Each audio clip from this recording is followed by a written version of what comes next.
Long, long ago there lived a man named Jacob. Jacob had a very big family.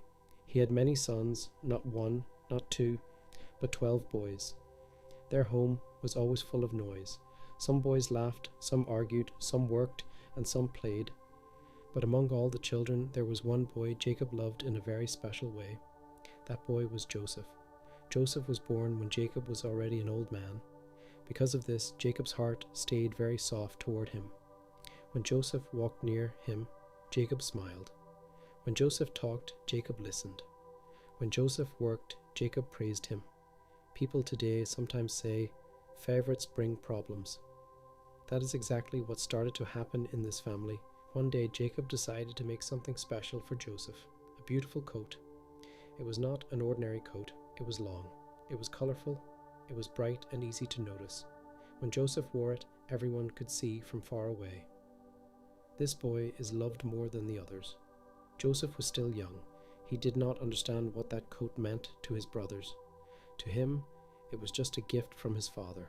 But to the brothers, it felt like a knife in the heart.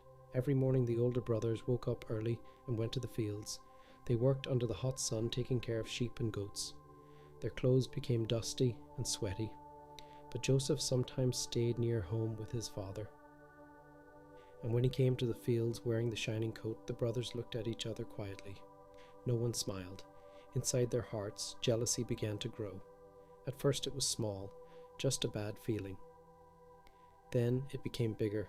They started whispering when Joseph passed. They stopped talking when he came close. Some turned their faces away. Instead of saying, our brother, they started thinking, our father's favorite. Joseph did not notice how serious it was becoming.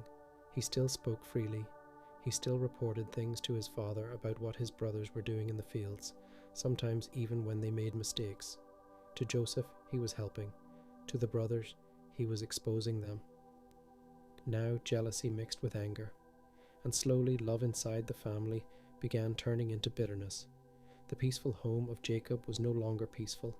Something dangerous had begun growing in the hearts of the brothers, and very soon it would become worse. The anger inside the brothers' hearts did not disappear. In fact, it kept growing every day. Joseph still lived happily, not knowing how deeply his brothers disliked him. He trusted them because they were his family. He never imagined that their smiles were gone and their patience was running out. Then one night, something strange happened. Joseph had a dream. When morning came, he was excited. He ran to find his brothers. His face was bright and his eyes were wide. Listen, listen, I had a dream, Joseph said. The brothers were tired from work, but they listened. Joseph began to explain. We were all in the field tying bundles of grain. My bundle stood up straight, but your bundles gathered around and bowed down to mine. The brothers froze. Nobody laughed. Nobody spoke for a moment. Then one brother said sharply, So, you want to rule over us? Another added, Do you think we will bow down to you? Joseph did not mean to insult them. He only told what he saw. But his words sounded proud to them, and their anger became hotter. People today say, some truths need wisdom before speaking. Joseph had truth, but not wisdom yet. The brothers now hated him even more, but the story did not end there. A few nights later, Joseph had another dream. Again, he went to tell his family. This time, Joseph said, the sun, the moon, and 11 stars bowed down to me. This time, even Jacob, his father, was surprised. Jacob asked, Do you mean your mother, your brothers, and I will bow to you? Jacob kept quiet after that, thinking deeply. He did not fully understand the dream, but something inside him felt God was speaking. The brothers, however, did not think about God. They thought about pride. They thought about shame. They thought about how much they now disliked Joseph. Jealousy had turned into hatred. Every time they saw the colorful coat, it reminded them of the dreams. Every time Joseph spoke, they heard pride, even when he did not intend it. Now, they no longer just felt bad. They began to think dangerous thoughts. And one day soon, far away in the fields, they would get the chance to act on those thoughts.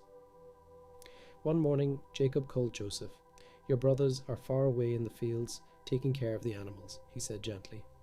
Go and see if they are safe. Then come back and tell me how they are doing." Joseph agreed quickly. He loved his father and wanted to obey him, so Joseph put on his beautiful coat, the bright one his father gave him, and began the long walk to find his brothers. The sun was warm above him. Dust rose under his feet. He walked and walked across hills and open land. After a long time, a man met him and asked, "Who are you looking for?" "My brothers," Joseph replied. "They are grazing animals." They moved farther ahead. The man said, "You will find them in Dothan." So Joseph kept walking again. Far away in the distance, the brothers finally saw a small figure coming toward them. One of them squinted his eyes and said, "Look, here comes the dreamer." Immediately anger filled the air. They gathered together and whispered. "Here is our chance," one brother said. "If he keeps living, those dreams may come true." Another said, "Let us kill him and say a wild animal ate him. Then we will see what becomes of his dreams." But Reuben, the oldest brother, became afraid. He did not want blood on their hands. "No," Reuben said quickly, "do not kill him. Throw him into this empty pit instead." Reuben secretly planned to come back later and rescue Joseph. Soon Joseph reached them. He smiled, thinking he was safe with family, but before he could speak, they grabbed him. Joseph was shocked. "Brothers, what are you doing?" he cried. They did not answer. They pulled off his beautiful coat, the coat that caused so much jealousy, and threw him into a deep, dry pit. The pit was dark and cold. Joseph looked up from the bottom. He called out, "Please, please help me." But the brothers sat down and ate food as if nothing had happened. Then traders passed by on their way to Egypt. They carried spices and goods to sell. Judah had an idea. "Why should we leave him here?" he said. "Let us sell him. We will not kill him, but he will be gone forever." The brothers agreed. They pulled Joseph out of the pit and sold him for silver coins. Joseph cried and begged them, but they turned away. The traders tied Joseph and took him far away toward Egypt. When Reuben came back and saw Joseph was gone, he was terrified. But it was too late. To hide their sin, the brothers dipped Joseph's coat in goat's blood and brought it to their father. Jacob held the coat in his shaking hands. He recognized it immediately. "My son, my Joseph," he cried loudly. He believed a wild animal had killed him. Jacob wept for many days. Nobody could comfort him. Meanwhile, far away, Joseph, the beloved son, was now a slave traveling to a strange land he had never seen. His old life was gone. A new life, full of pain and mystery, had begun. The traders kept moving for many days. Joseph walked with them across hot sand and long roads. At night he slept on the ground. During the day he looked around and saw places he had never seen before. He missed his father. He missed his home. He missed the sound of his brothers, even the angry ones. Sometimes he probably asked himself, "Did God forget me?" But God had not forgotten. Soon they reached a great land called Egypt. Egypt was very different from Joseph's home. There were tall buildings, busy markets, loud voices, and many strange languages. People wore different clothes and worshipped different gods. Joseph felt small in that big place. At the market, slaves were sold like animals. Strong men stood in lines while buyers inspected them. Then a man named Potiphar came. He was an important officer of Pharaoh, the king of Egypt. He looked at Joseph carefully and chose him. So Joseph was sold again. Now Joseph worked inside Potiphar's house. At first Joseph did simple tasks: sweeping, carrying water, cleaning rooms. He worked quietly and carefully. He did not complain. He did not steal. He did not become lazy. People today say, "Your attitude can open doors, your position cannot." Something unusual began to happen. Everything Joseph touched started going well. The house ran smoothly. Food was prepared well. Work finished on time. No confusion, no loss. Potiphar noticed. "This young man is different," he thought. Little by little, Potiphar trusted Joseph more. He gave him bigger responsibilities. Soon Joseph was managing other servants.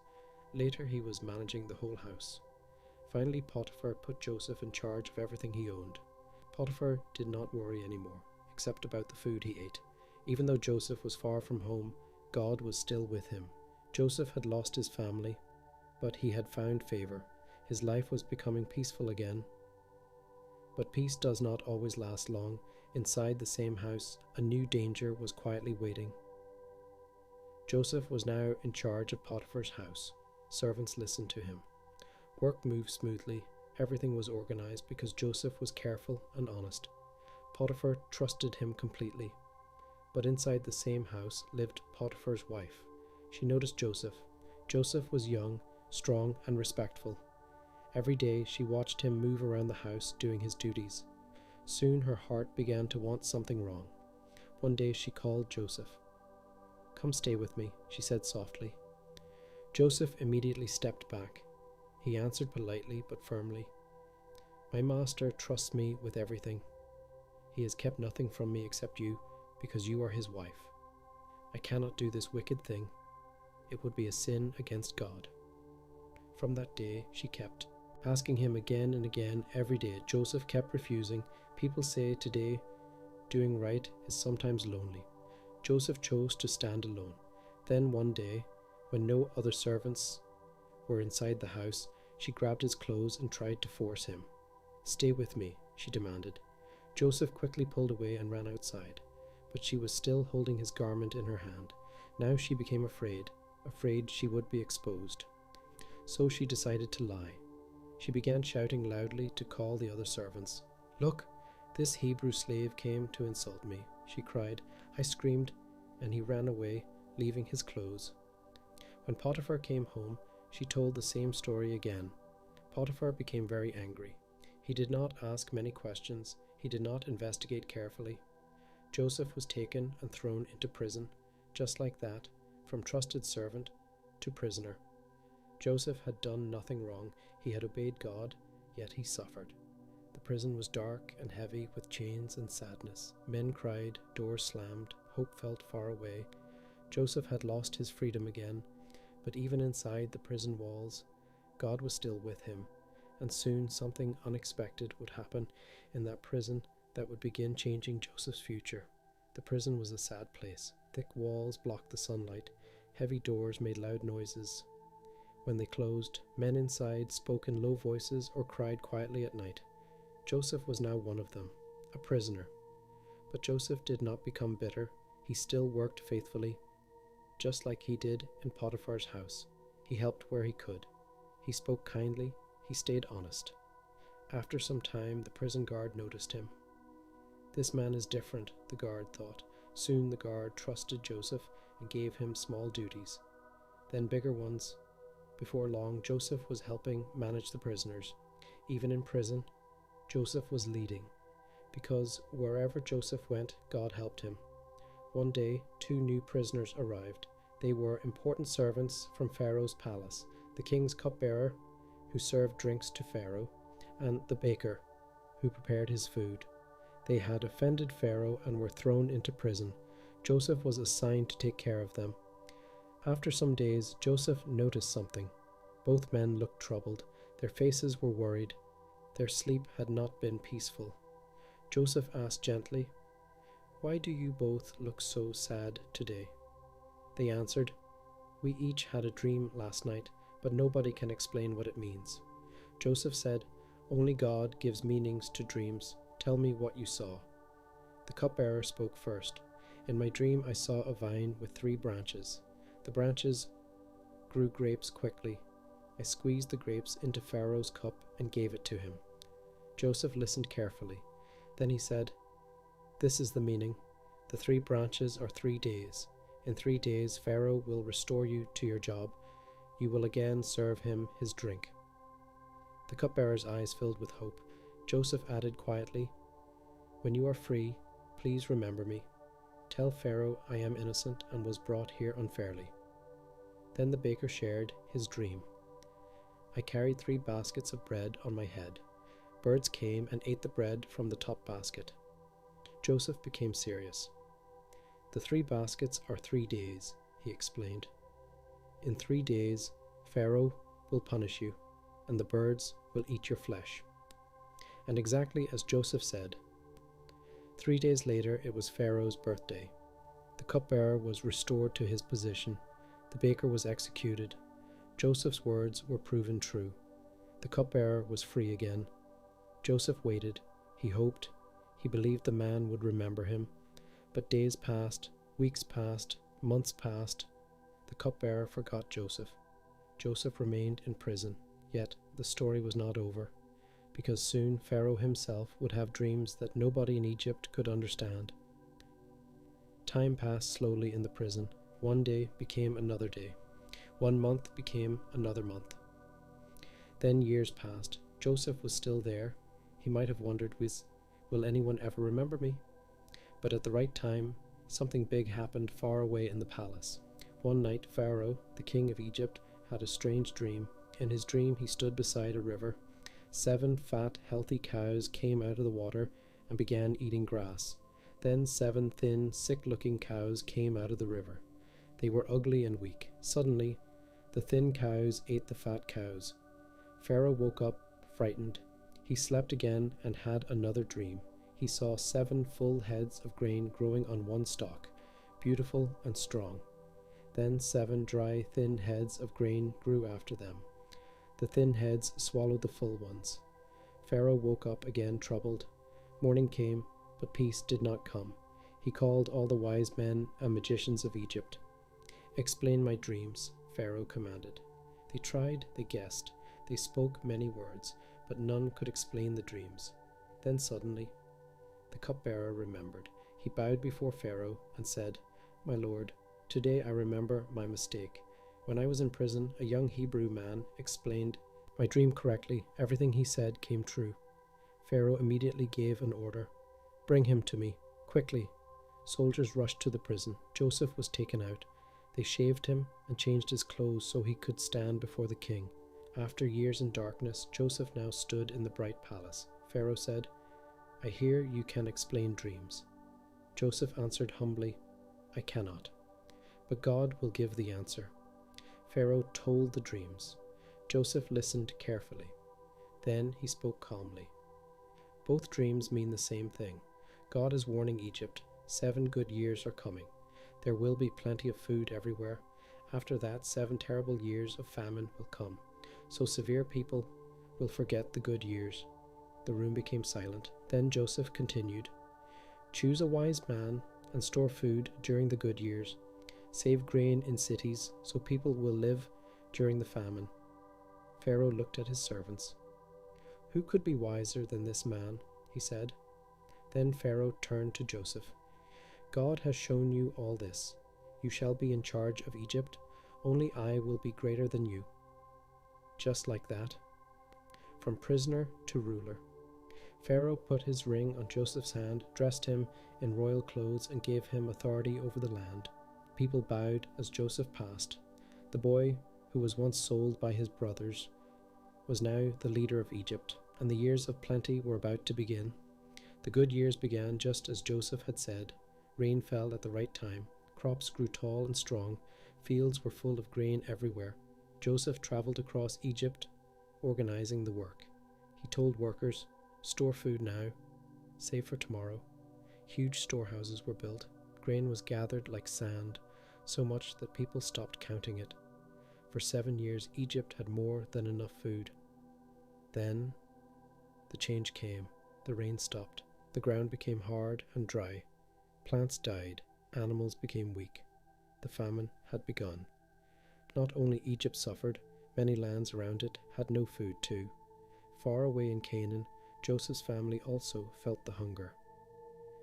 One day Jacob said to his sons, "I hear there is grain in Egypt. Go there and buy food so we may live and not die." So 10 of Joseph's brothers traveled to Egypt. Benjamin, the youngest, stayed with Jacob because Jacob feared losing him too. After a long journey, the brothers arrived in Egypt. They were brought before the ruler of the land, the man in charge of food. That ruler was Joseph, but they did not recognize him. He wore Egyptian clothes. He spoke their language through servants. He looked powerful and grown, but Joseph recognized them immediately. The same brothers, the same ones who threw him into the pit. Slowly they bowed before him. At that moment Joseph remembered his dreams from long ago, the bundles of grain bowing. It was happening now. Joseph felt many emotions inside, pain, memories, love, and wisdom, but he did not reveal himself yet. Instead, he spoke strictly to them. "You are spies. You came to see the weakness of our land." The brothers became afraid. "No, sir," they cried. "We are honest men. We are 12 brothers from one family. One is gone, and the youngest remains with our father." Joseph listened quietly. He wanted to know something very important. Had they changed? So Joseph decided to test their hearts. He kept one brother, Simeon, in prison and said, "Go home. Bring your youngest brother back to prove you speak truth. Then you will live." The brothers left Egypt troubled. On their journey home, they spoke among themselves, "This is happening because of what we did to Joseph years ago. We saw his tears, but did not listen." Joseph heard them and turned away to cry privately. But the test was not finished. Soon they would have to return to Egypt again.